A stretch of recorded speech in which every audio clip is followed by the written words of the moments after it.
भारत जिन short term, mid term और long term action की बात करता है वो क्या है?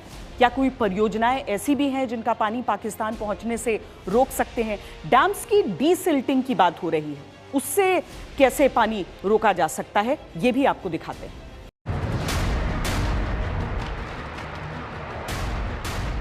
एक रिपोर्ट के मुताबिक भारत ने चिनाब नदी पर बने बगलिहार डैम के फाटक को बंद कर दिया है।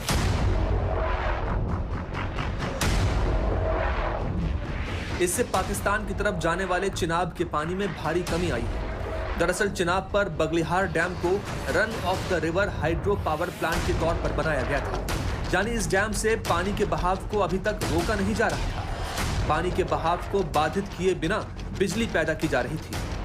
पहलगाम हमले के करीब 12 दिनों के बाद आखिरकार सिंधु जल संधि से निकलने के बाद भारत ने चिनाब पर बने बगलिहार डैम के फाटक को बंद कर दिया है।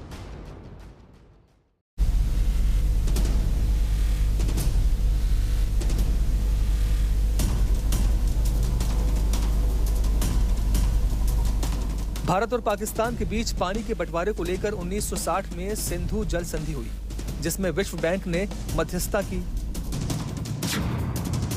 इस संधि के अनुसार भारत को पूर्वी नदियों यानी रावी, व्यास और सतलुज पर पूर्ण नियंत्रण मिला। पाकिस्तान को पश्चिमी नदियों यानी सिंधु, झेलम और चिनाब से जल प्राप्त करने का अधिकार मिला। ये संधि अब तक 4 युद्धों के बावजूद प्रभावी रही है। इसी इंडस वाटर ट्रीटी के हिसाब से इसके 2 कंपोनेंट बनते हैं। एक तो नेचुरल वाटर्स हैं, और नेचुरल वाटर्स वो हैं जो कि स्नो मेल्ट से या बारिशों की वजह से या ग्लेशियर्स के मेल्ट थॉइंग की वजह से इन नालों में आते हैं और कंट्रीब्यूट होते हैं। वो तो एक नेचुरल एक्टिविटी है, और उस नेचुरल एक्टिविटी जो है वो क्योंकि हम अपस्ट्रीम पे हैं, हम ऊंचाई पर हैं, ये जब नीचे जाता है तो हम लोगों को इसके ऊपर कोई स्टोरेज करने का अधिकार नहीं दिया गया इंडस वाटर ट्रीटी में।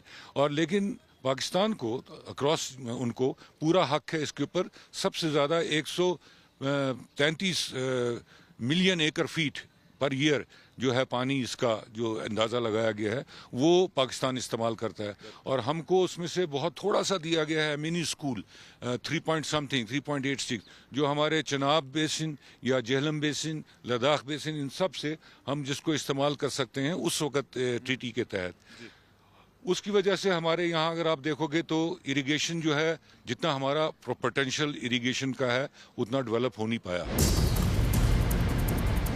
संधि से बाहर निकलने के बाद फिलहाल पाकिस्तान के साथ भारत इन सभी 6 नदियों के बहाव से जुड़ा आंकड़ा साझा नहीं कर रहा है। इससे पाकिस्तान को अपने आने वाली रणनीति बनाने में दिक्कत होगी। नदी में कितना पानी आ गया है, कितना छोड़ा जा रहा है, नदी में कितनी गाद है, इससे जुड़ी कोई भी जानकारी अब भारत साझा नहीं करेगा।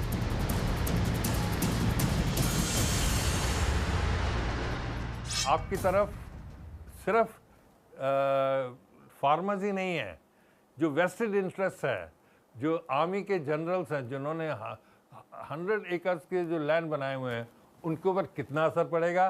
तो इसलिए ये डबल मैसेज है उनकी आवाम को, उसके अलावा इनडायरेक्टली उनके आर्मी ऑफिसर्स को जो कि वेस्टेड इंटरेस्ट में हैं, जिससे कि उनका फ्यूचर भी काफ़ी डिपेंड होगा। क्योंकि आजकल वैसे भी देखिए ना, इस वक्त आफ्टर नई फसल बोनी है उन्होंने, उसके लिए पानी चाहिए होगा। इस वक्त पानी नहीं आएगा तो फिर क्या करेंगे वो? भारत और पाकिस्तान के बीच तनाव के केंद्र में भारत के 2 जल विद्युत परियोजनाएं हैं। 330 मेगावाट वाला किशनगंगा प्रोजेक्ट जो 2018 में चालू हुआ, और 850 मेगावाट वाला रतले पावर प्रोजेक्ट जो अभी निर्माणाधीन है। दोनों परियोजनाएं जम्मू और कश्मीर में झेलम और चिनाब नदियों की सहायक नदियों पर बनी हैं। ये नदियां सिंधु जल संधि के तहत निर्धारित 3 पश्चिमी नदियों में आती हैं, जो पाकिस्तान के लिए जरूरी है। अब भारत का प्लान ऑफ एक्शन क्या हो सकता है ये भी देखिए। शॉर्ट टर्म में भारत सिंधु, झेलम और चिनाब पर मौजूद बांधों की गाद निकालने जैसे कदमों पर विचार कर रहा है, ताकि बांधों की स्टोरेज कैपेसिटी बढ़ाई जा सके और पाकिस्तान में पानी का प्रवाह कम किया जा सके। लॉन्ग टर्म में योजनाओं में नए बांधों का निर्माण शामिल हो सकता है। इसके अलावा अब भारत अपनी परियोजनाओं को तेजी से आगे बढ़ा सकता है। बांधों को अब दोबारा इस तरह डिजाइन किया जा सकता है कि वो और अधिक पानी रोक सकें। भारत पूर्वी नदियों के उपयोग को भी प्राथमिकता दे सकता है। रावी नदी पर स्थित शाहपुर कंडी डैम पहले से ही भारत की ओर जल प्रवाह मोड़ता है। इसी नदी पर प्रस्तावित उच्च डैम परियोजना पाकिस्तान में जाने वाले अतिरिक्त पानी को और भी कम कर सकती है। अगर अबेंस में ट्रीटी गई और ट्रीटी का कोई हमने नहीं किया और हमने इस ट्रीटी को वायलेट करना शुरू किया तो हम वहाँ अपनी स्टोरेजेस बढ़ा सकते हैं।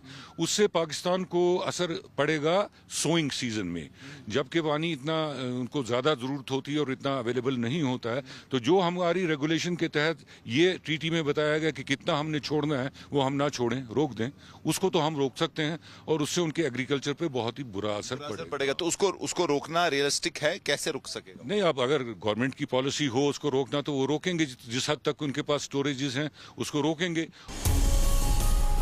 इसके साथ साथ भारत उन बांधों की गाद भी पाकिस्तान में छोड़ सकता है जिनकी डीसिल्टिंग नहीं हुई थी।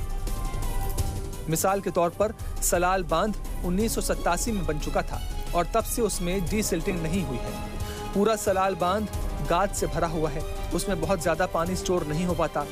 अब संधि रुकने के बाद सलाल बांध की सिल्ट को भारत निचले इलाकों में पहुंचा सकता है। ये सिल्ट पाकिस्तान में जाकर उसके कैनाल सिस्टम और बांध के लिए मुसीबत बन सकती है।